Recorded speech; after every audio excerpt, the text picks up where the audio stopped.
Okay, so before we get started, I do have to say I am in character. I am wearing a RWBY shirt. So, now yes, this is technically a trail shirt. This is Rishia, but the ribbons and shit she's got are red. There's little bits of white here. You can make an argument that the sword, it's kind of yellowy. It's maybe a little more bronzy, but it's kind of yellow. And then these chains and shit, there's shadows on them, and the shadows are black. So it's not the strongest red, white, black, yellow themed shirt that I have, but I do have one, and I don't have a lot that have all four colors on it, so I'm trying my damnedest.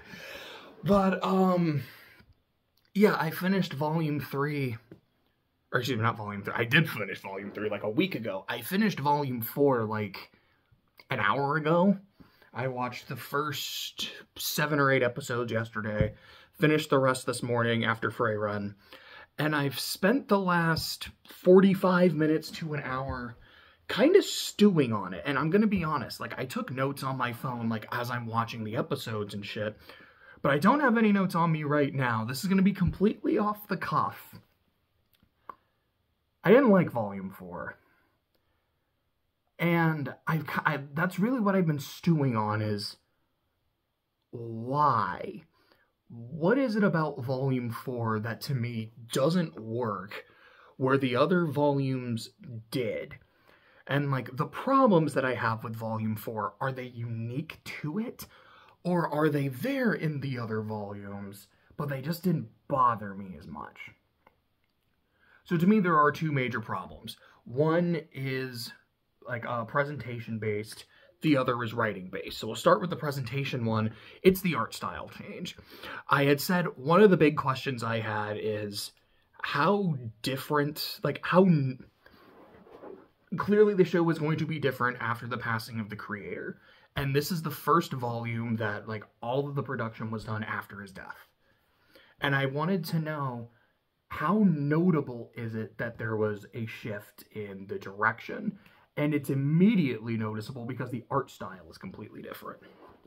Volume 2 is the same art as Volume 1, but I think it just looks better. It just feels like we had a budget now, so we could do it. And then Volume 3 looks about the same, more or less, as Volume 2.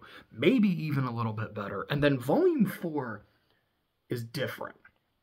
I don't know if it's, if it's new staff, if it's just I don't even think that would do it, unless it's they hired a completely new team, and they're this is the program that we use, if it was just the same team using a different program.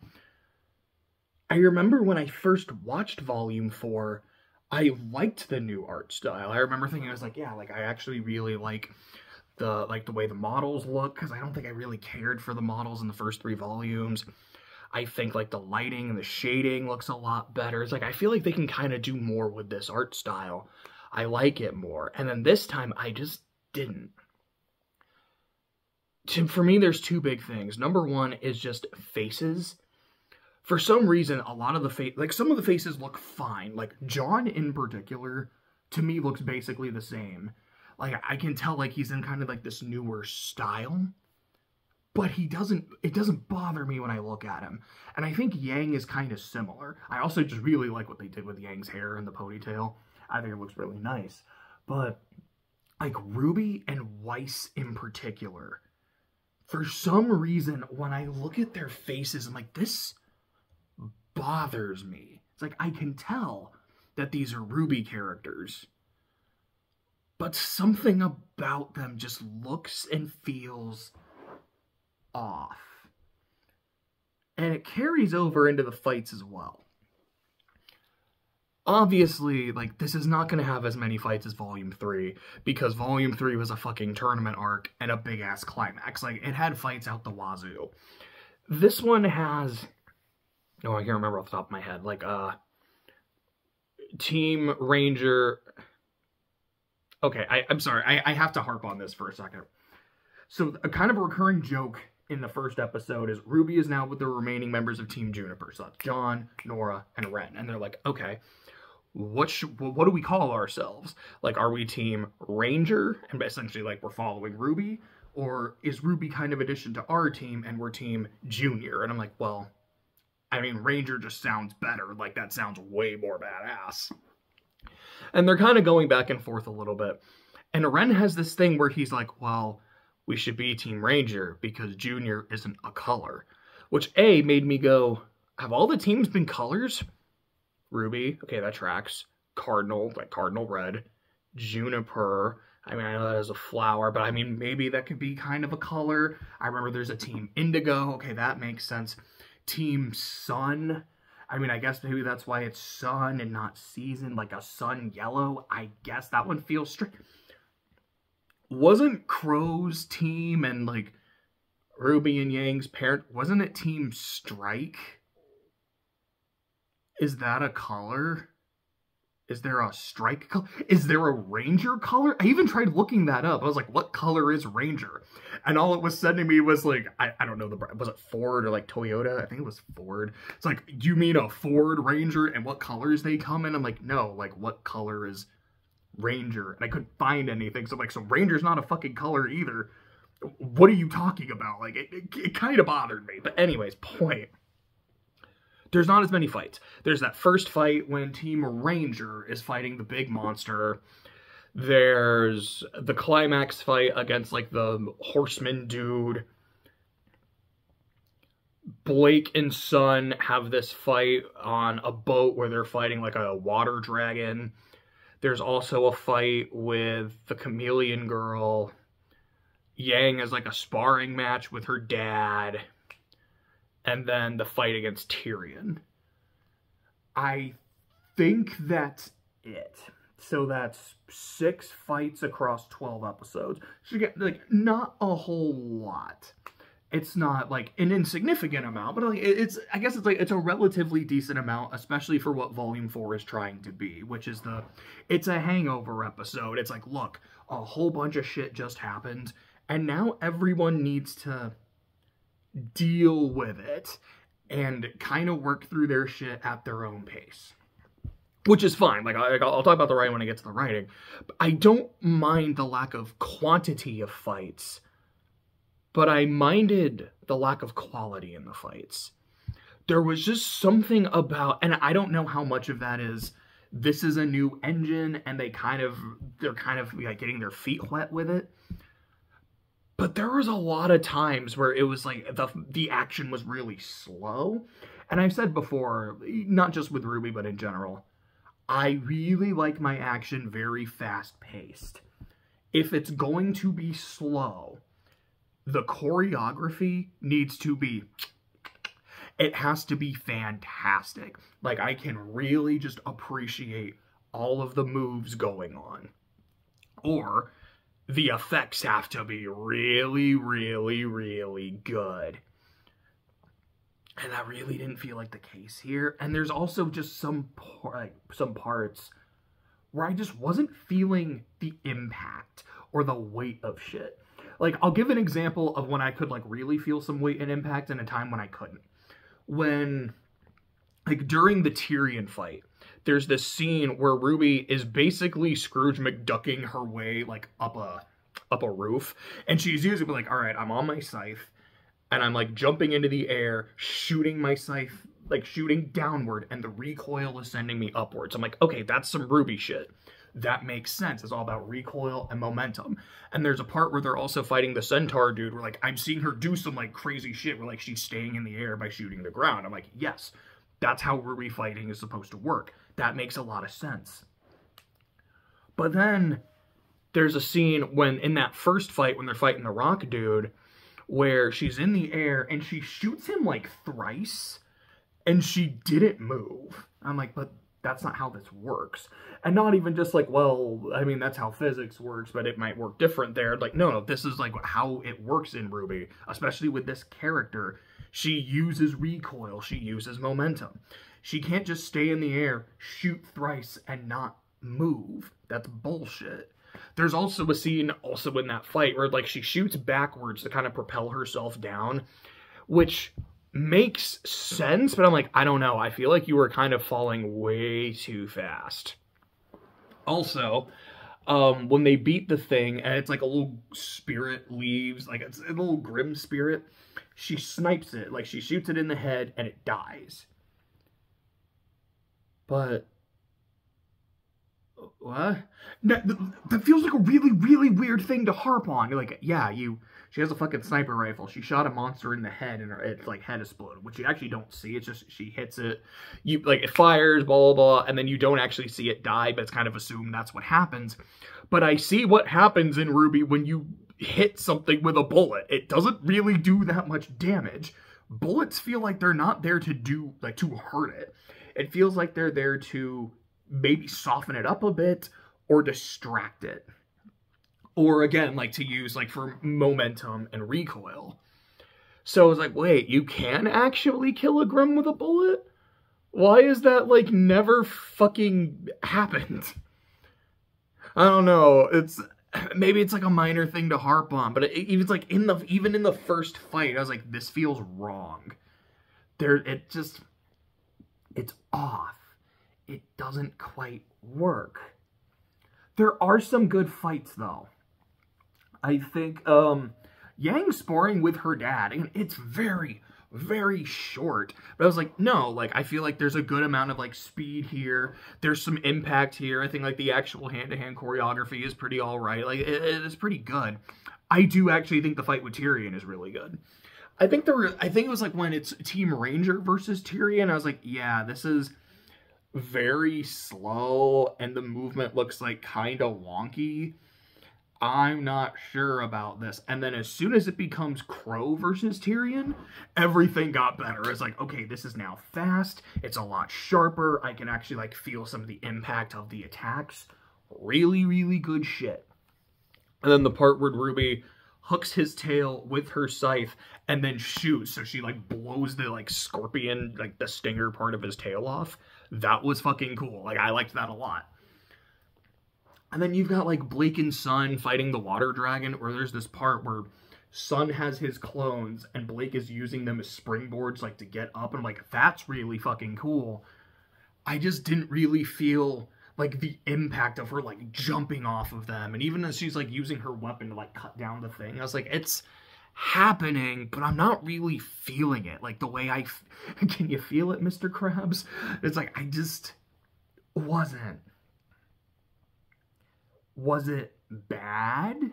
It's like, I can best kind of say it like this. I wasn't watching a lot of the fights and going, this is dog shit. It was just, it's not quite working. And that's really what Volume 4 feels like. I'm not like, wow, I hated that. This was terrible. It was just like, huh. I don't think it worked. I don't think I really liked it very much. So now I want to transition to the other part, which is the writing. And why I think the writing doesn't quite work, which it's RWBY. Even the seasons I like have a lot of jank. Have a lot of jank in their writing. And like, whether it's like the jokes and sometimes it can be some of the more serious scenes or plot details. Honestly, like mostly, I can't even say mostly the serious scenes work, because you've got like Yang telling Blake her backstory in season 2, which is unironically one of my favorite scenes in the show. But then you have like anytime Crow is talking to Ironwood, where I'm like, this is really annoying to me. Or like Weiss and Blake at the end of season 1. I'm like, I get what both sides are trying to say. I just don't think this is the most likable way to have done it. Which was maybe intentional, I don't know. But even so, like, cool, you were intentionally making me dislike one of your main characters. Good job. But getting to the writing in Volume 4, it's really best to go storyline by storyline. Because there's a lot of them. Because, like, the Fellowship is broken. The Fellowship is broken. Each of the 4 main characters is doing something. Then there's new kid Oscar. And then there's the villains. So I'm kind of just going to address all of them, like one by one. So starting with RWBY's story, which is the Ranger storyline, which is also Ranger plus Crow, which... I'm not even going to try to throw a Q in there. It's not boring, but it's not interesting either. And to me, that's really what the writing problem in Volume 4 is. And maybe Volume 4 as a whole, like, I don't find it very interesting. RWBY as a character, I don't find very interesting. I find her very fun. I like watching her. I like how chipper she is. I like when she'll just kind of mutter something under her breath, like those quips. Sometimes like the magnets are cool too. That's not really a quip, but it's like a fun little bit. And it's like, yeah, it's like Blake if she was forced to hang out with you. Oh, so just like Weiss. Like, that's a little quip, and I think it's fun. I like how headstrong she, again, not really, she doesn't come across as usually super stubborn. It's just, I want to throw myself at the nearest problem, and I'm gonna come up with an idea, and the first idea I come up with, I'm going to fucking execute it. I enjoy that. Like, I enjoy her energy. That's really what it is. And she doesn't have that in Volume 4, which I think is completely understandable. After all the shit that happens, Volume 4 has a far more somber tone that I think is justified. But, okay, I'm noticing I don't have the shadows. I'm gonna go turn the light on real quick. There we go. The tone is more justified, but it also doesn't mean I'm having fun watching it, which is what really saved Volume 1. Because I think from a writing perspective, Volume 1 is not very good, with like some lines here and there, like making it like enjoyable, but I'm having a good time. RWBY's story, I feel like I'm just saying the exact same thing every time. It's not very fun. That's okay. But is it interesting? Well, what happens? She knows, she's like, okay, so on information and belief, using a lawyer term, but on information and belief, there is shit that is going to go down at Haven Academy in Mistral. That's where my uncle's going. That's where plot is going to happen. I need to go. My friends from Juniper, which I guess is just Junior, because there's no P anymore, fucking rip. It's like Pyrrha and Penny, both of them had names starting with P. Maybe that letter's cursed in RWBY. I don't know. We'll see. I don't know if there's anyone else whose name starts with a P off the top of my head, but if so, they might be fucked. Anyways, point. Like, my friends are gonna go with me. Not my teammates, because my sister's going through some shit, and I can't get in touch with the other two. I don't know where, it's like, Weiss is doing shit with her family. I don't know where the fuck Blake even is. But I can't sit around and do nothing, because that's not what Ruby Rose be doing. So she and them going on a journey, and they fight a couple monsters, like go town to town. They get attacked by Tyrion, who wants to capture Ruby because of her silver eyes, and that being a problem because of what happened to Cinder.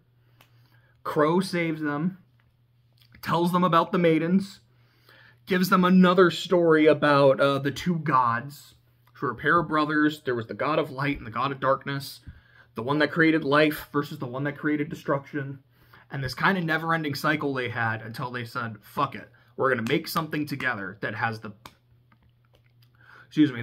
potential for light and darkness, and has the potential for life and destruction, and that's humans. And they gave humanity 4 gifts. See if I can remember them. I think it was knowledge, creation, destruction, and choice. I think that was it. And each of them is like a relic that is in each of the schools, and the schools are literally there to guard the relics and to make sure there are strong fucking people surrounding them at all times so they can't be captured. And boy, that went really fucking well in Volume 3, didn't it? But they learn that shit. Crow gets badly injured in the fight with Tyrion because he's literally like, hey, Ruby, I need you to stay away. And as he's distracted dealing with Ruby, he gets fucking, like, stabbed. Was it stabbed or slashed? I don't exactly remember. I think it was stabbed, like, by the scorpion tail, and then gets poisoned. So then Team Ranger's like, well, fuck.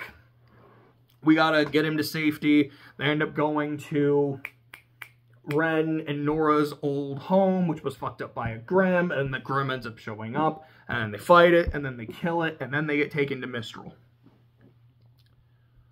That sounds on paper kind of interesting, but I didn't think it actually was while watching it. At least RWBY herself. She doesn't do much. It's just kind of, hey, where are we going now? This place. Oh, okay. Oh, shit. Like, what happened here? Oh, okay. That's kind of it. Do I really get character from her? No. Do I really get her talking about how hard it was to lose her team? And how, like, you know, like, as a team leader, I don't have them anymore. And, like, how fucking worried I am about them or anything? No. Okay. I mean, there's some interactions with Uncle Crow. Like, they're kind of okay, I guess. Like, she found out about the maiden story, and she's just kind of like, oh, well, that's some crazy shit. Alright. There's this part where she gets really stubborn when he's like, RWBY, you need to back the fuck away so I can fight this crazy scorpion man. And RWBY, like, is trying to get way too involved into the fight. And she's like, no, like, this includes me. I have to be included. And Crow's like, no, you need to stay the fuck away. And it gets Crow injured. This was the first season where I found her annoying. And I'm including the voice acting in that. Because in the volumes 1 through 3, I think the voice actress does a good job. Like, she does capture RWBY's energy and her optimism, and I think it's really good. I actually have a character, like, one of my own works, like, I think she would do a really good job of voicing this character. It could go really well. But for some reason in Volume 4, I was like, a lot of the lines, I don't know if it's just the delivery, I don't know why. I'm like, this is starting to get kind of annoying. And I really do think it's just because RWBY's not doing anything. The rest of Team Ranger, though, you actively get scenes of John dealing with the loss of Pyrrha. Like, one of my favorite scenes in the season is he's playing this video. And it's like something Pyrrha recorded of like training lessons for him that he's kind of supposed to do when they're not training together. And he's, you know, watching it and following the training. And on the one hand, I really like it because it shows like, yeah, he's not neglecting his training. John is still working hard. This is the kind of shit I think would have made him a lot more endearing in season 1. Even if it's not with Pyrrha, but it's like you see him training on him by himself. Like, I want to get stronger. I just lack the ability. So I like that a lot. I also like it because you see how much she fucking meant to him. Like, he doesn't say a word, and like RWBY doesn't either. Like, she's just kind of watching him. He does not say a word in that section, but you can feel all of his emotions. You can feel like his dedication to his friend of like, this is something she left behind for me. She wanted me to become stronger, and I want to be that. I want to be the person she saw me as. I also was not strong enough to save her, and I need to be stronger so that the next time one of my friends needs me, they don't shove me in a locker and get me out of there because I'm a liability. They need me there because I can help them. And you just feel how sad he is that not only his friend, not only someone who loved him, but the first person in his life who believed in him when she could have needed him, he was not useful enough, and how it destroys him. And there is not a word said, and you get all of that. It's really, really good. John is very somber throughout this volume. Some of his interactions with Crow, I'm like, you're being a little snippy and short with him. I get it. You blame him for what happened with Pyrrha. I don't think that's entirely illogical. Your baby being a little much, but for the most part, I think John is very strong in this season. And with Nora and Ren, you get a backstory episode, which I'm like, on the one hand, I'm like, this is kind of sweet, say little baby Ren and then little baby street rat Nora, and it's like, oh, like they became friends because like a Grimm attacked, and Ren's like, okay, I have to be strong. You know, my dad taught me, like, it's not always about, we're not always defined by our action, but sometimes by our inaction. And when I saw this girl getting bullied, I didn't do anything, and that brought dishonor upon me and the family. But now that I see her by herself and there's a monster, I need to go fucking save her. Which he does by turning them invisible, so using a semblance, and there was no fucking dust on this kid, like, anywhere. So you can use your semblance without dust. 1,000%. You're like, but maidens are special because they can use magic without dust. Like, you don't need dust to use your semblance. And, like, a semblance is clearly fucking magic. Maybe, like, you can have 2 different magic systems, but you can't be like, dude, maiden shit is magic. And it's like, they can use magic without dust. Y'all been doing that since the fucking Red trailer. What are you talking about? Like, I'm gonna harp on this because it bothers me. Because they're making it seem like the maidens are so fucking powerful. Not just because their magic is strong, but it essentially comes at no cost. Which, fair enough. Like, if that's how you want to do it, that's how you want to do it. Again, as I've kind of, like, alluded it to, it's like if Allomancy and Mistborn, you've got a regular Allomancer that needs to eat metal. What if there was an Allomancer that just didn't need to eat metal? They could just do this shit. Oh yeah, that'd be fucking stupid and broken. That's what a maiden is. That's why they're so stupid and broken. Got it. But then when you have semblances where it's like, here is every person's individual magic that they can just use willy-nilly. Okay, like, is firebending really that much stronger than magnetism? I mean, I guess it was because I saw it in the fight, but, like, Ren can turn himself invisible. He can turn other things invisible. Like, he touches the ground, and it moves his fucking invisibility over to John. Where I'm like, you know what? That's kind of cool. I'm not gonna question how it works. But that's fucking magic that didn't cost dust. But he's not a damn maiden, so this doesn't... The way they distinct him, like, the distinction they draw doesn't make sense in the world they've created. And it bothers me. It bothers me immensely. And that's not just a Volume 4 thing. That was in Volume 3 as well. Anyways, you get some backstory. You get some depth for Nora and Ren. It's like, this is partially why they are so close. And that's kind of why Ren is super somber in this volume. It's like, yeah, we're near where our, like, my old home was. There's a lot of ghost towns around here. It's always like, what happened to this place? What always happens? It's a fucking grim. Like, I liked the way they handled that. I liked the way this, like, climactic boss fight was, it was kind of foreshadowed, the way they built up to it. I actually thought they did a pretty good job with it. I think the fight itself was kind of fine, but I think the build-up was good, and I liked how Ren was characterized in the fight. Like, he's a way more aggro. He's basically fighting the way Yang would fight, and they're like, Ren, that's not your fighting style. You're going to get yourself killed. You need to... Like, Nora slaps him out of it, and given their relationship, I think that really worked. And that's kind of the thing. I'm like, the Juniper part of that main storyline, I think is really good. I just think RWBY doesn't get anything to do, and as not only the main character of that arc, but the story in general, it didn't really work for me.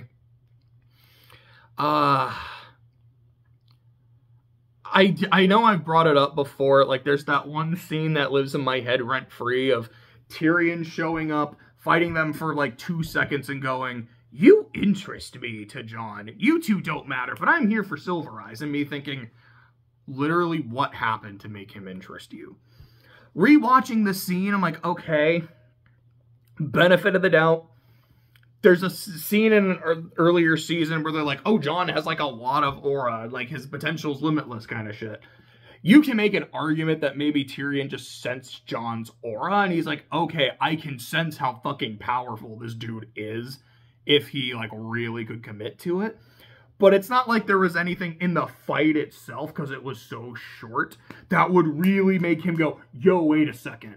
This guy is actually doing some cool shit, or like, man, he's really calling out some good strategies. He does interest me. I'm like, no, I can think of an explanation. I'll give it that, but I still don't think it's particularly good writing there. It just kind of bothers me. I know it's a minor thing. There's a lot of really minor bits of writing that bother me in this season. Like, oh shit, this village is being attacked, and as they're running toward it, they just discard their map, and then later they're like, oh shit, the map's gone. Fucking really? That's stupid. Like, you guys literally had a conversation at, like, the end of the first episode about how fucking important that map is, and then you just fucking threw it, you just fucking yeeted it to run fast. Like, no, like, that's so dumb. I'll get to others with the other storylines, but I do have to talk about Crow real quick. He basically went almost an entire season without talking about how great Osmond is, and it made me like Crow a lot more. I'm just kind of like, it portrayed him not as being like Mufasa's little stooge, but as an experienced huntsman. It's like, okay, kids, this is what I need to tell you. This is what I need to explain to you. And like his conversation with Raven, it is probably one of my favorite scenes in the season. It's like, here's a brother and sister who are still kind of close, but there's a lot of tension between the two of them. And just like the way they talk to each other, I actually really liked it. I do think Crow is always at his best when he's talking to or about his family. So I actually liked him quite a bit in this season. I did remember his semblance correctly. It's like, it brings bad luck and misfortune, but it's something you can't control or turn off. So again, it's being used without dust, so you can use magic without dust. I'm going to try to not bring it up anymore this season, but again, it just bothers me. But that's that season. It's not, or like, that's that storyline. The side characters are really strong, but the main character is kind of nothing to do. And the most interesting thing they could have done is like, oh shit. Like her, how much she misses her friends, which they don't really do much with. There's kind of this little bit at the end where she's like, dude, like the Silver Eyes shit, and like, I guess this Salem bitch is after me, and I put you guys in danger, and I put Uncle Crow in danger. I'm like, I'm a danger. I'm a bad leader and shit. And John's like, you're my friend. Shut the fuck up. Like, you didn't drag us into anything. We followed you because you're our friend, because you give us courage, blah, blah, blah. And I think it's fine. I'm just like, I wish there was something better for the main character to do. I mean, it's important for her to get to Mistral. Like, it's not a bad idea on paper. Like, they're just, okay. Then we get to Weiss. Do I like Weiss? I don't know, which is not a good thing to say or ask. Like, I don't think I really like this character. I generally like her design, like the very, like, kind of Cinderella-y dresses that she wears. I just think it's neat. I don't really like the way she looks in this season. Like I said, it's like her and RWBY in particular just kind of look off to me. Her storyline is this. She is with her family, notably her dad, Jacques Schnee, and her brother, Whitley, which I'm like, that's my last name. So every time they just like refer to Whitley, I just kind of like start paying attention a little bit more. Like, is that me? Oh, no, that's not. Because like even in law school, like there are some friends that just called me by my last name. So like, boy, that's just fucking weird. Anyways, what was I saying? Weiss's storyline. Essentially, her storyline is she doesn't get along super well with her dad. Her dad gets really mad at her for calling the people of Atlas out on kind of how much of pieces of shit they are. She gets grounded. She gets her title of heiress taken, of the company taken from her and given to her brother. And then she leaves, and she finds out that my sister is in Mistral. I'm going to go to Mistral. And that's Weiss's plot. I should like it. Because I do like it talks about like politics and succession and like trade and shit. I do find that stuff kind of interesting. Maybe if I rewatched Phantom Menace and all the shit about trade talks, I'd actually be like, no, this is actually kind of dope. Maybe I would still think it sucks. I don't know. I haven't seen it since I was like 8. But there's scenes with Jacques talking to Ironwood, and it's like, okay, you're trying to like put an embargo on the dust trade so we can't sell it to other countries. That fucks with my bottom line, James. Like, you're fucking me, James. You're fucking me. That's not actual dialogue, but that's the sentiment. And then later, Ironwood is essentially going full isolationist. Like, I'm going to make, like, a blockade. Or maybe not necessarily a blockade. It's like, I want to put in a rule where no one goes into Atlas, no one goes out of Atlas. Because I see what's happening in Mistral. Like, people are going in there. I need to keep the people of Atlas safe. Osmond did not do a good job of protecting the people of Vale. I did not do a good enough job of protecting the people of Vale. I will not make that mistake again. I am not letting them into our borders. I'm not letting my people leave so I can keep them safe from what the fuck is out there. I honestly feel like the more I watch, like, Ironwood might be my favorite character. I like him a lot. Because I do feel like his passion and desire to protect people, and he cares about them. It's like, there's that kind of shit going on, which I think is interesting and want to see more of. But really what we get is Weiss just being a spoiled brat. Like, for example, her dad says, kiddo, this is what we're going to do. I want to throw on a charity ball. There's like a big charity to raise funds for the people of Vale and Beacon. Now, do I care? No. But it looks good if I do something like this. Like, it makes the company look good. You know, the fact that my own daughter was someone there, I kind of need to do something for them. And I want you to be there and I want you to sing. Because I want, and this is not like actual dialogue, but it's basically what he's saying. Some of it I think kind of is actual dialogue.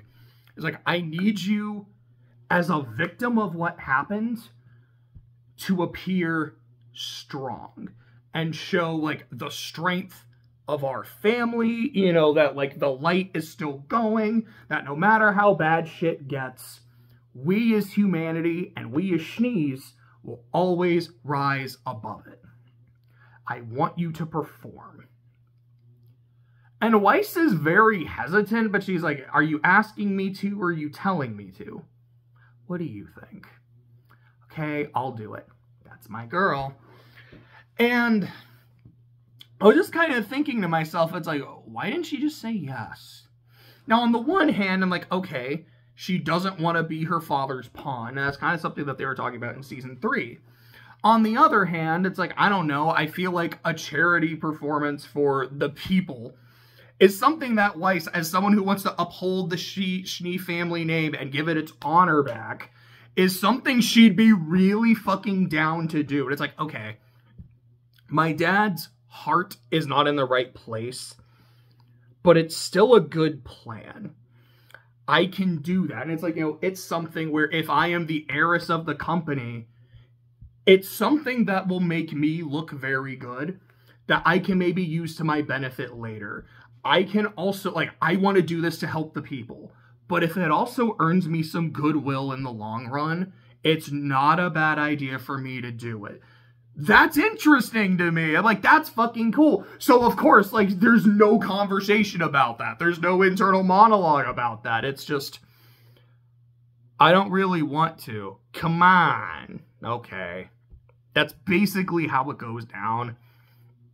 And it's like, well, do you have, like, we haven't heard her sing since, like, the White trailer. There's been nothing done with that aspect of her character. So it's like, wait, does she just not like singing? Does it bring up traumatic memories of fighting that dude? Because my interpretation of the White trailer is that those are two separate events. It's like she's given this performance And it's like, here's the more like noble, high society version of Weiss. But here's also another side of Weiss, where like she trains, she fights, she wants to be stronger. There is the princess, and then there's the warrior. And Weiss's kind of struggle is how she, excuse me, it's like, what's the word I want? What's the phrase I want? I don't know. Reconcile. It's like, how does she kind of reconcile these two sides of herself? Which side is the real Weiss? And it's like her difficulty with her identity is why, as the song says, like, why she feels so lonely all the time. But again, they don't, it almost makes it come across as she's like, I don't really want to sing because I, like there's some issue with it and I don't really get it. I don't think it works very well. And then she sings, which of course is Casey Lee Williams, who has a very great voice. Although, this has nothing to do with the show itself, but I was like, So she is Weiss's singing voice. So does that mean Weiss is canonically singing all the songs? Because in my headcanon, it's Neapolitan singing all the songs, because in Crosstag, the only playable RWBY characters are the core 4 plus Neo, and Neo is voiced by Casey Lee Williams. She does not say a line of dialogue, but I think like Williams does like all like the grunts and like the giggles and shit. So I'm like, wait a second, Neo is voiced by the singer. Does that mean she is the one actually singing? Which would be something kind of funny. It's like, yeah, Neo does not talk, she can't talk, but she's got a voice like an angel. Like, that would just be something really fun to kind of watch. And that's my personal headcanon, is that it's Neo and not Weiss, or like, I guess it's Weiss, which is fine, but like, I wanted to bring that up. I think that's kind of one of those, like, that's not a jank or anything, that's just kind of fun. But then at the concert, she sings, everyone claps, and then basically the people are all like assholes. Like, we don't really care about Vale, like Beacon, blah, blah, blah, blah, blah, blah, blah, blah. And Weiss calls them out on their bullshit. And I like this and I don't like this. I like this because, no, that makes sense. Weiss is someone who was there. She was on the ground. She fought. She knows people who didn't make it. She would feel offended. She would want to speak up about it. But on the other hand, I'm like, you do realize, though, Weiss, you're living back at home. This is not your company. This is your father's company. This is not your home. This is your father's home. When you make a scene like that in public, it's going to reflect badly on him, which, given what you've said about him in, I believe it was in season 1, where she's like, yeah, like, my dad was he's always concerned with the image of the family, which isn't always great, and he can be very stressful, which makes him a shitty fucking father. Like, you do realize, with you saying all this shit publicly and making a scene, it's going to piss him off. Do you really not expect there to be consequences to this? And then she summons a Grimm, on accident, unless it was like, I don't know, like her brother summoned it to do some shit, which I don't think happened. And like, she summons a Grimm and attacks somebody. Ironwood kills it because Ironwood's badass. He's like, hey, she's the only person making sense here, blah, blah, blah, blah, and then he leaves. Just like being a badass. But then what do you know? Weiss's dad gets really fucking pissed at her. Like, we were in the, like, we're doing this charity, we're trying to look really good, and then you talk shit to everybody, you summon a monster and nearly kills somebody. What is wrong with you? And they get into a fight, and he's like, okay, so this is what we're gonna do. You're not leaving this room. Like, you're not leaving the house. You're grounded. Which, say what you will about him being an asshole, like he slaps her, like, yeah, piece of shit. Don't get me wrong. I'm not trying to side with him. But he is her father. He is able to ground her. Now, putting on her fucking house arrest, that's a bit much. But I'm like, in his capacity as a father, he can't do that. And Weiss's reaction is like, hey, no, you can't do that. Fuck you. It's like, I'm your dad. I literally can. There's also a part where they talk about the Schnee family name, and she's like, you know, I was born into it. You only married into it. Like, it's my family name, not yours, bucko. And I'm like, I can only imagine if Jessica said that to Natsui and fucking Sea Cats. Because I don't think she ever did. We're like, oh boy, that would have been some shit. And she's like, yeah, like, fuck you. It's my company. It's my family. It's like, actually, it's not. It's my company.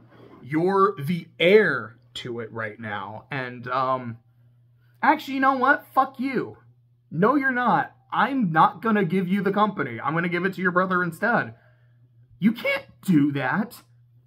Yeah, like, I literally can. I'm your father, and I'm the guy in control of the company. You have given me no reason to think that you can run this company. You have you have embarrassed me in public and are still being petulant. Why the fuck would I give you what you want? See ya. Is he an asshole? Yes. No question. But it comes across as Weiss just like, Dad, you're a fucking piece of shit. You don't deserve my family name. You make the company worse just by, like, everything you do. And I can't wait till I own the company that you still own. Okay, I'm not going to let you own the company. I'm just going to kind of skip you in succession. Surprise Pikachu face. Like, did you just not think there would be consequences?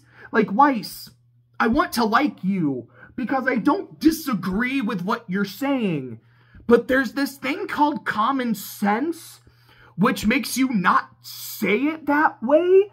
Or to be like, this is what I feel, but I need to make sure, like, I don't say it so I stay on his good side right now. Because, like, you, like, don't have the political power to do anything about it. This was dumb. This was really, really dumb. And I hated her storyline because of it. Then we get to Blake. I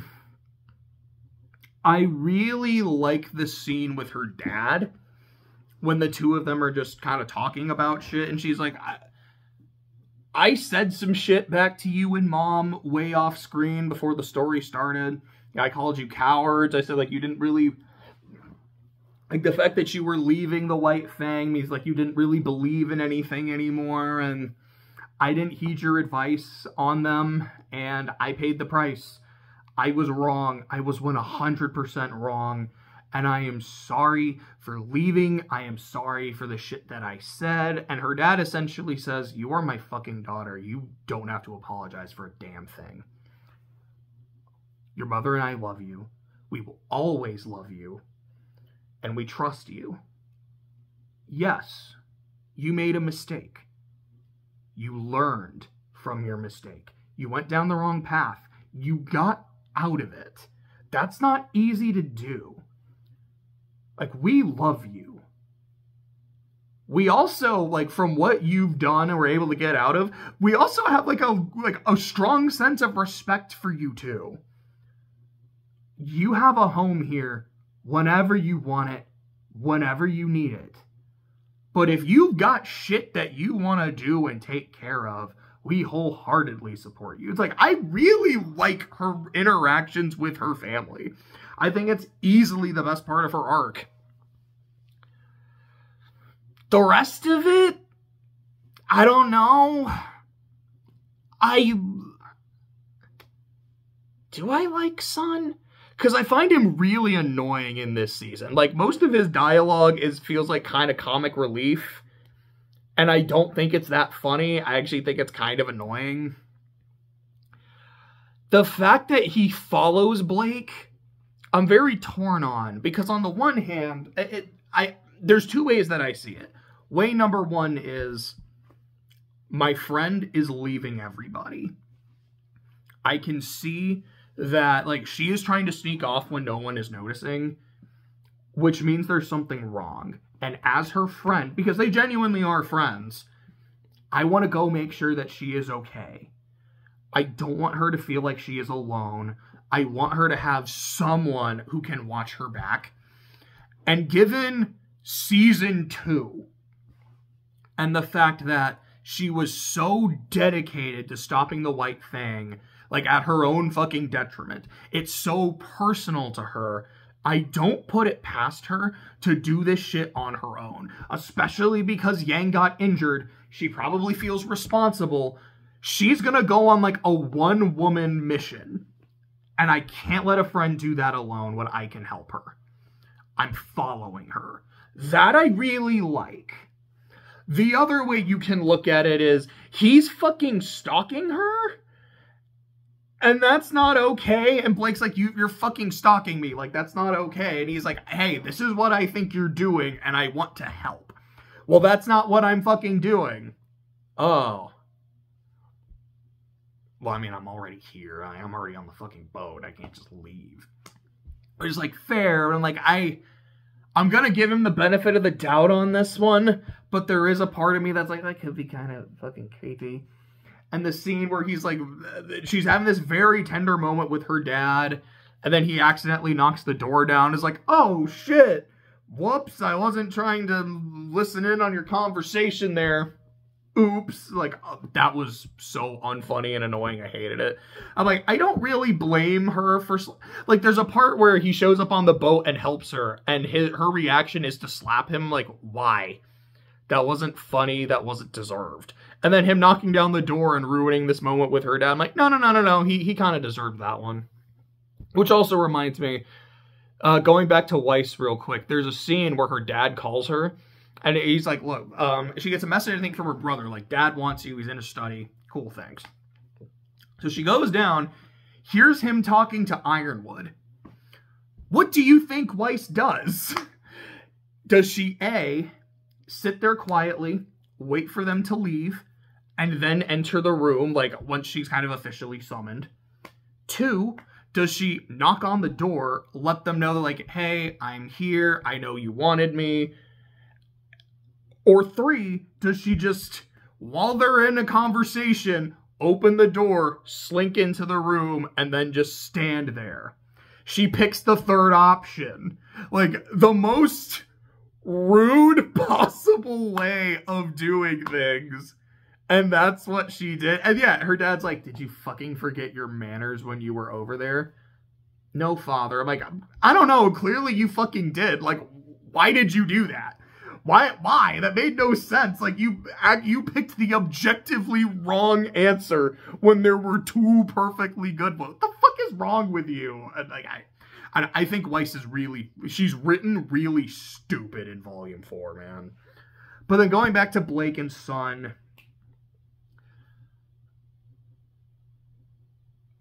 Blake, what she talks about in Volume 2 and Volume 3 is, the White Fang is something very personal. It is a mistake that I made. I did not do a good enough job. Like, I fucked up because I didn't stop Adam when I could. There was so much that I let him get away with that I feel responsible. These are my people fighting for my people's rights, but they're doing it the wrong way. I need to stop them. And then when you find out that it's like, yeah, her dad used to be the leader of the White Fang and is now the chieftain of the menagerie, which is essentially, this is the Faunus, the reservation. Her sense of, I want to say entitlement, her sense of responsibility over this makes a lot more sense. It's like, it's something that I thought was already fine. And you're like, oh, this is 1000% justified. And as she says, I don't want to be a bystander, and I don't want to run away anymore.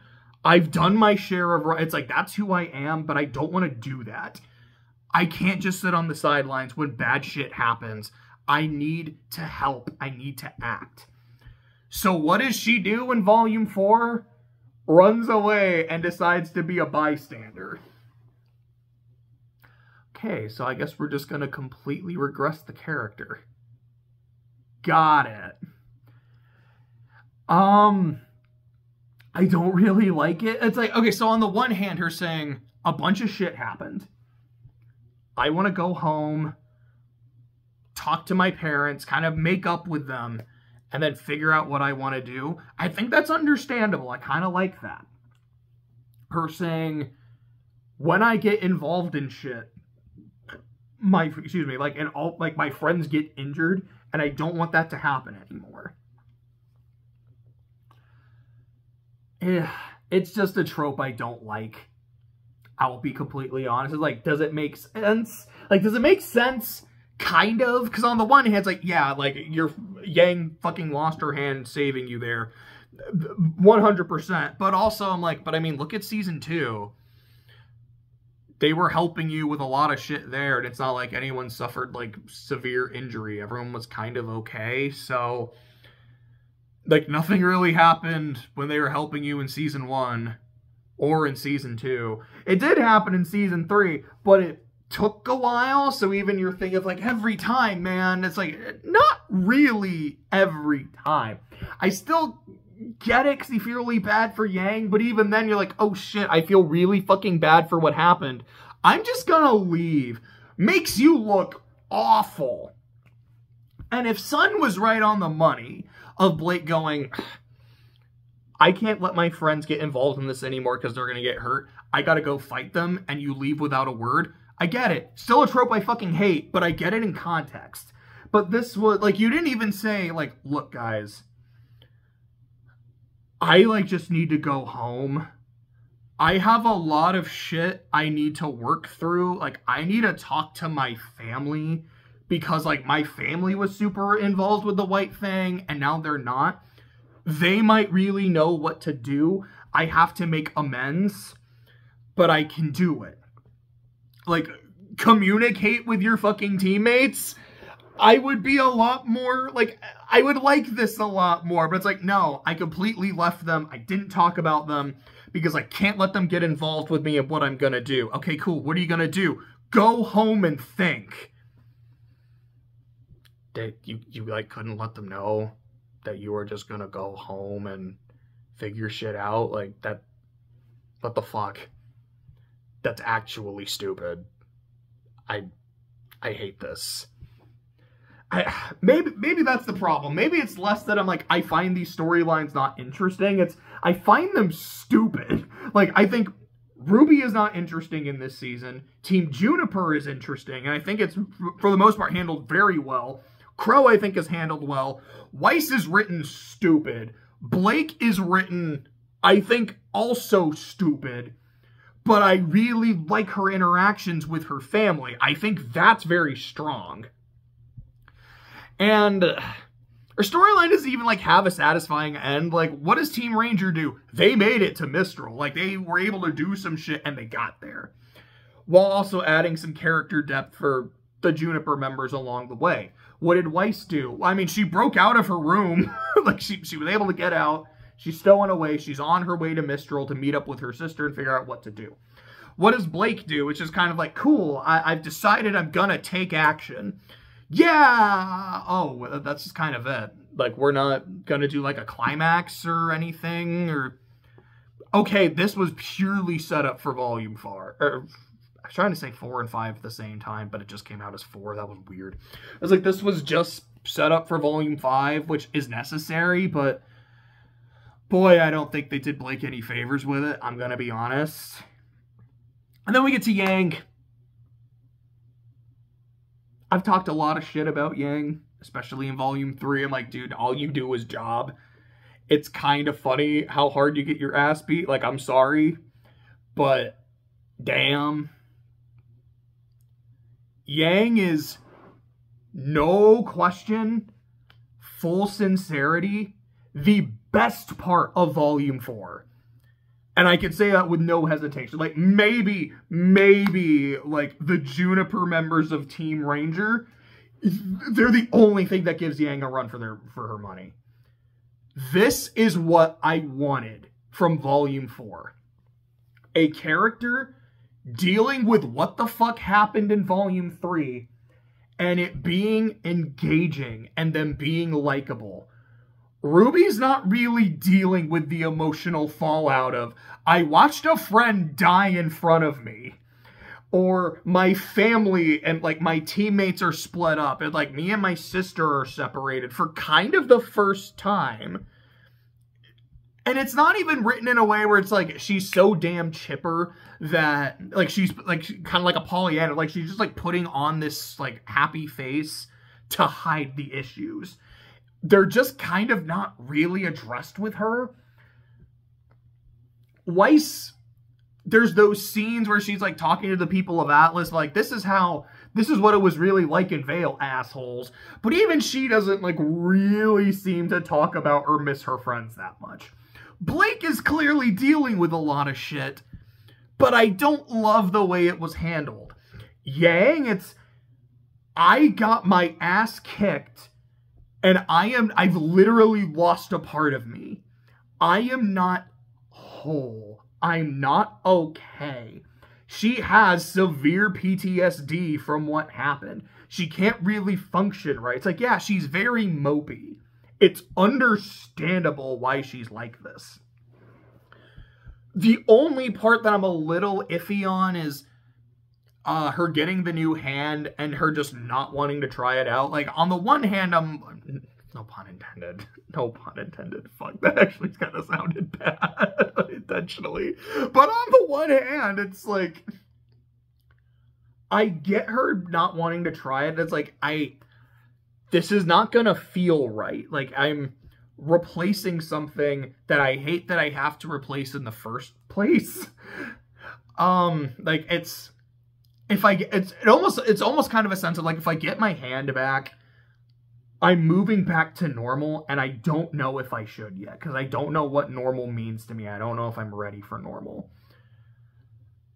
But on the other hand, I'm also just kind of like, you are getting a new hand, no strings attached. Shouldn't you try to get it back?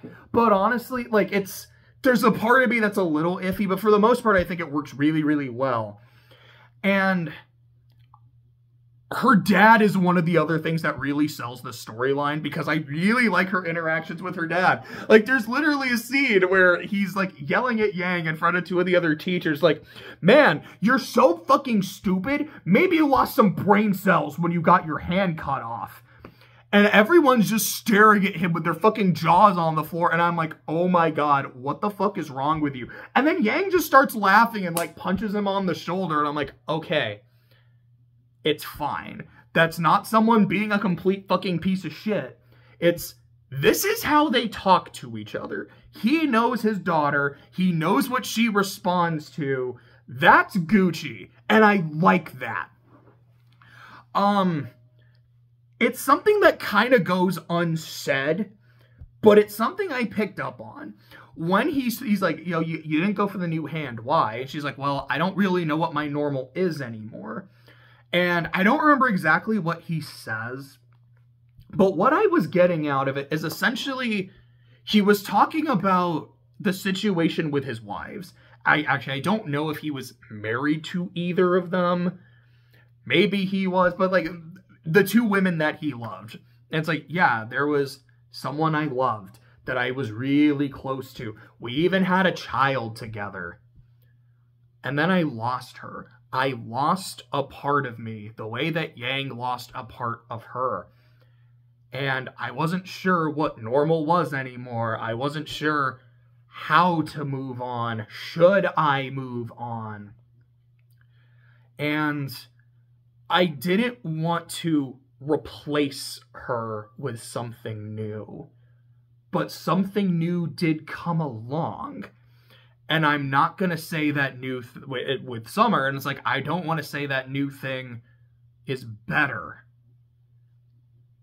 But it became a part of me all the same, and it became my new normal. And it helped me heal. And it helped me get back to where I am now. None of that is said, but it's kind of something I was getting from it. I was like, I really like that. It's like, I really like her dad. And, you know, I do like, he's like, look, Yang, here's the problem I have with you. In your fights, you relied on your semblance every single time. It makes you, it makes you incredibly predictable because this is what you're going to do. And two, he's like, here's the thing. And she's like, other people use their semblance. What's wrong with me using mine? Their semblance isn't a fucking temper tantrum. Yours is, ow, I got hit, let me dish it back. That's not a good way to fucking fight. If you fight someone that's too strong, you're not going to be able to really dish that back. You're just going to get killed. What if you miss? What if you're fighting too many people? It's like, you need to be smarter. Because I know you can be. I believe in you. You're my daughter. You're Raven's daughter. I see so much of your mother in you. And it's a good thing. Because there are so many great things about that woman. So many great qualities. But Raven had her faults. She had her darkness.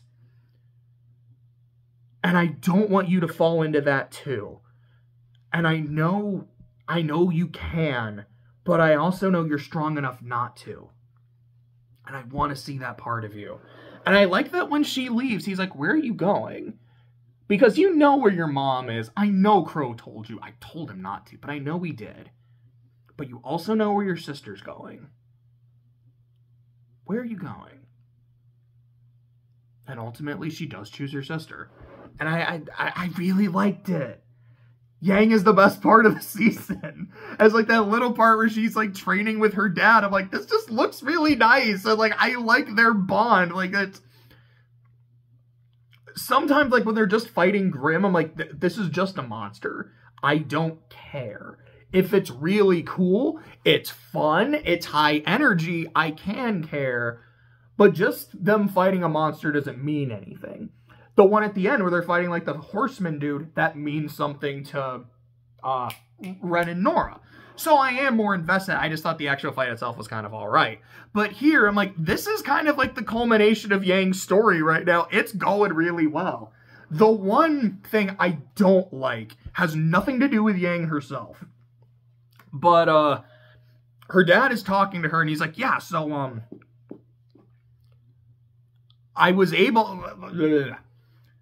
The reason she gets a new hand is because he reached out to Atlas, who does all the sciencey shit, and Ironwood told him, bro, I'm already on it.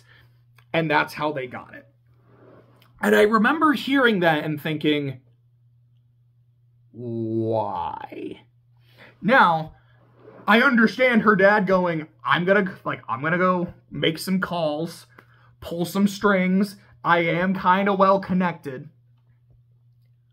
And because of my connections, because of some favors, I was able to get you this. It's state-of-the-art, blah, blah, blah, blah, blah. That would all make sense to me. The fact that Ironwood would agree to it and go like, you know what? She was there during the fall of Beacon. I know that she fought hard. I know that she was injured. I'll tell you what. I want to help. I will get on that. Makes sense to me. But the fact that Ironwood was already doing it before they got called, I'm like, but why? Again, I really like Ironwood. It's like, yeah, he's just being a total bro. And I'm like, well, she's not one of his people. So it's not like, I gotta look after my own, which is kind of the way he's being written. Is it, you know, like, I know she was a really good friend of, like, Penny, and I kind of want to pay that forward. No, RWBY was the friend of Penny, not really Yang. Is it, oh, she got injured protecting me or, like, protecting some of my people? No, it was, she was helping Blake, and it really didn't help her that much. But it has nothing, like, Yang's injury has, like, nothing to do with Ironwood. So it's not like I feel responsible or, like, I really want to help. Again, like, it's a minor thing, and I know it's a minor thing.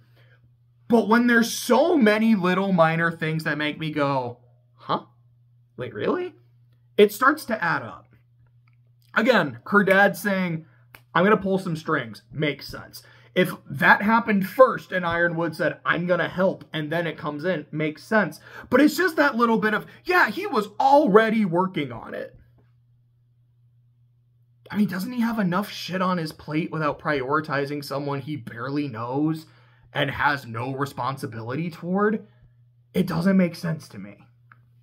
Like, another really minor line. This is in episode 1, where RWBY is... Okay, so she's using, like, new ammunition in Crescent Rose, like ice bullets, zippy zap bullets, which I think is really cool. I do like that. Where Nora, after the fight's like, thank you, Schnee Dust Company, which made me go, okay. Were you guys just given dust by the Schnee Dust Company? Like, are you just saying, like, yeah, I'm glad that that company exists so we can buy shit? Because that makes sense. But the way she says it almost made it sound like, yeah, like, they did us a solid and prepared us a bunch of shit. Why? Because, you know, Papa over there doesn't seem like the kind of guy who would just do that to random people. Now, they're not random. It is like, you know, this is like my daughter's good friend, but you're not even that close to your daughter. So, I mean, maybe you did it to earn some goodwill with her, but clearly there is no goodwill to be had. So, I don't know. It's just like a weird line that made me ask questions that I don't think I was supposed to ask, which is a habit in RWBY. Again, kind of like that Teary going, you interest me. I'm like, but why? Why, though? What did he do that was so interesting? He did it. There's also a line in like the first episode where John doesn't have a weapon. He's like, you don't need a weapon. You're the idea guy. Like, why did I fucking listen to them? Which made me go, wait. You don't have a weapon with you. What the fuck? Why? And by the end of the episode, it's like, oh, okay, it looks like his weapon was in the shop. And he was able to use, like, the stuff from Pyrrha's weapon to, like, improve it, which I think is really cool. It's like how I was saying in Volume 3. I love RWBY taking Penny's knife and doing something with it. Like, this is a keepsake from my friend. And John doing that with Pyrrha's, that's fucking great. I'm like, wait, you went in to join a fight without a weapon? But you're the idea guy, you don't need one. I mean, Sokka had a fucking boomerang, like it wasn't the strongest weapon, but he always had something when he was in a fight, like... Why? That's really dumb. Like, you guys couldn't wait an extra, I don't know, 2 hours for his weapon to be done, so everyone could be, like, ready and contribute? Like, John, you're just the idea guy, A, that's doing his physical training a disservice because we've seen him get stronger and somebody's still working on it too. RWBY is also an idea person, and she still kicks ass. Like, what the fuck? I just think that's really stupid. It's really stupid. There's 2 more storylines, but they're both really quick. Those are the main ones. Oscar, who is someone we have no idea, like, why he exists. Sounds really fucked up. We know he exists. I don't think I'm qualified to talk about the Birds of the Beast to you, though. But, Oscar is just some dude, some random-ass farmhand, and now he's the vessel for Ozpin's soul. So I will say, talking about, like, the maiden inheritance and succession shit, it looks like Oz is a part of that himself. I don't think he is a maiden, but in that maiden story, there is that wizard that they all, like, that they were helping, that he did shit to, and I did watch the World of Remnant episode, like, about the fairy tale, and I'm like, I actually kind of really like this. This is just a really sweet story. This is dope. I believe that's who Oz is. That's probably why he's like, I know how the succession works, because I'm a part of it too. And I'm assuming that Oscar was not the last young man he thought about. It was just, yeah, it's fucking random, which I still think is stupid. But I think this is how it works, and it's like the mind is in there, and he has Oz's memory, so it's like, okay, that is kind of how that shit can work. There's not much to it. It's just this kid going, I'm a simple farm boy, but now there's this voice in my brain telling me to go to Mistral, and eventually he does, and that's kind of it. There's potential for this to be really interesting, and, like, this man dealing with, like, losing his identity. It was the one part of Unicorn Warriors Eternal I was kind of getting into, but overall, I just wasn't clicking with the show, so I didn't finish it. It seems potentially kind of interesting here, but I know really nothing about Oscar himself. I don't really care about Oscar as a character, although I would like to.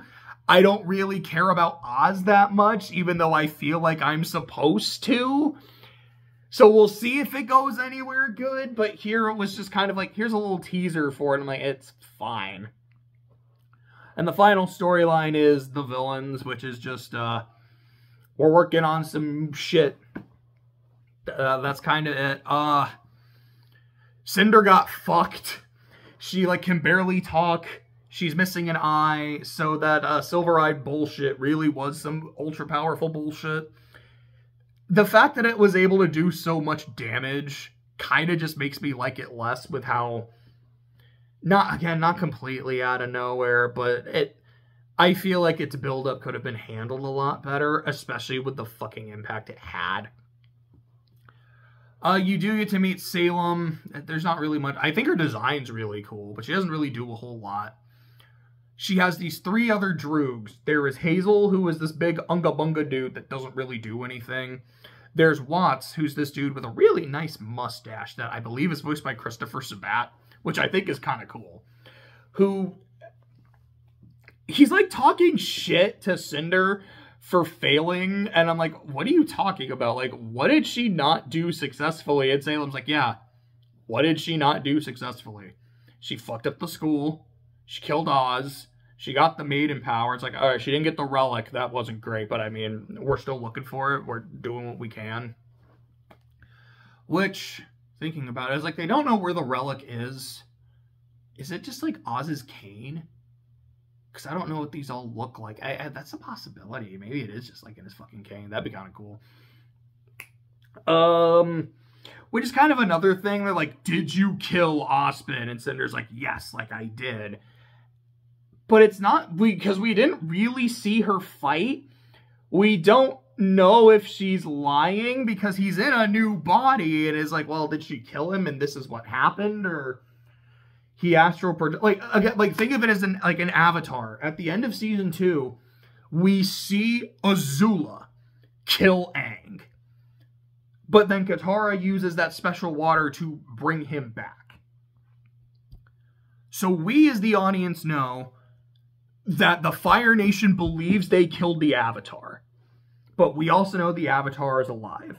So, when in season 3, the Fire Lord says to Zuko, Azula told me you killed the Avatar. We know something is wrong. And Zuko's like, I didn't. You did. Why are you giving me credit for something you did? Like, because you're my brother and I'm trying to do you a solid. No. You're not sure if you killed him. So you're giving me the credit to, like, give me some goodwill? But if things go wrong, you're not to blame. You son of a bitch. But here, since we didn't see what the fuck happened, we don't know. So, like, we don't know if Cinder believes she's telling the truth, if she's lying. Like, it doesn't quite work. And then you have Tyrion, who's this dude with a fucking scorpion tail, who I remember writing in my notes, just like he makes gremlin noises, because most of his dialogue is just him laughing. And I remember the first time I watched Volume 4, I couldn't stand him. I thought him incredibly annoying. And then this time I'm like, you're a fucking breath of fresh air. Just this kind of, oh, this rose has thorns. Like, oh gosh, this is, like, it's a bit much. And then as it goes along, I'm like, no, this is actually kind of awesome.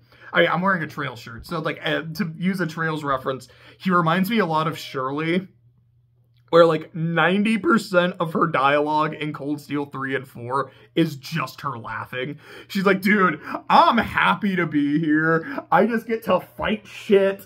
I just get to do crazy things. I'm in a good place right now. And Tyrion's basically the same shit. And then he's like, I failed. I hope she'll forgive me. Just fucking making sounds. And then when Sam's like, I'm disappointed in you, he just starts fighting this Grim, and he's like fucking crying and beating the shit out of it. And then as he's crying, he just starts laughing, and Cinder's like, what the fuck is this? What have I gotten myself into? I'm like, dude, I don't know, but like, whatever this is, I need more of it, because it's given some life to this volume. And one of the last scenes in Volume 4 is, one of the last scenes is specifically showing that they're already, Watts is in Haven. He's talking to the headmaster, Lionheart. It's like, okay, they're already working their shit. They're ahead of schedule, blah, blah, blah. But there's this scene where Cinder is, like, training and shit, and she has Emerald make a genjutsu of RWBY, and then she just fucking burns the thing of RWBY, and you can just feel how cathartic that was. Which reminds me of Artemis Fowl, and I think this is book 4. It's an even-numbered book, so you know Opal's the antagonist of it, where she's like, I actually know, this might have been a line in book 6.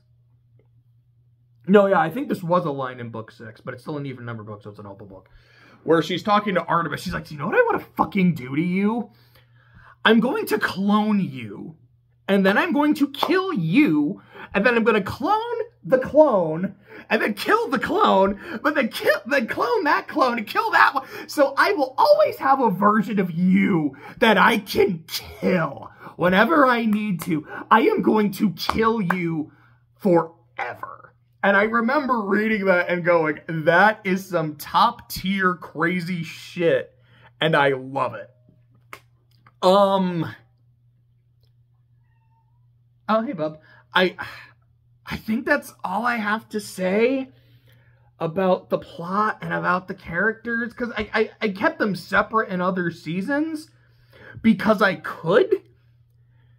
Because in here, it really is like, this is this character's plot line, this character's plot line, where it's before, it's like, this is the plot line, or in Volume 1, not really much of a plot line, and then this is what they do with the characters. So on the one hand, what I like about Volume 4 is it felt like it's really trying to make each character of Team RWBY really stand on their own and have something to do. It's like, look how they can shine apart from the others. The problem is, with the exception of Yang, none of them really did. And it kind of makes me look back and go, are any of these characters really that interesting? Or did I just like it because I was having a lot of fun and they're able to do fun things and so it's kind of infectious? Or is it actually good? Like, I think Gen 1, I think Volume 1 is a janky piece of shit. But I like it. I mean, the Gen 1 games are also kind of janky pieces of shit, so I guess that kind of works. But I had a really good time, so I was a lot more forgiving. Volume 2, I think, is genuinely good. Volume 3, I think, is genuinely good. But I felt myself being a lot more critical of Volume 4, because while the somber tone is warranted, it's still not very fun. But I still want, like, really cool, interesting shit to happen. And for the most part, it just didn't. Now, of course, this is the first volume without the creator, without his direction and his vision. So while I'm critical of it, I'm still kind of willing to give it a bit of a grace period. Like, I'm not going to be like, oh man, if the next season sucks, I'm just done. But I'm like, okay, you're trying to find your feet without the creator's vision. It didn't go great, but there are still some glimmers. Now that you've kind of gotten your feet wet, how is it going to look going forward? I'm very curious to know. This is the first volume that I would say I didn't like, but I don't think it's complete dog shit. It's okay. Hopefully it gets better.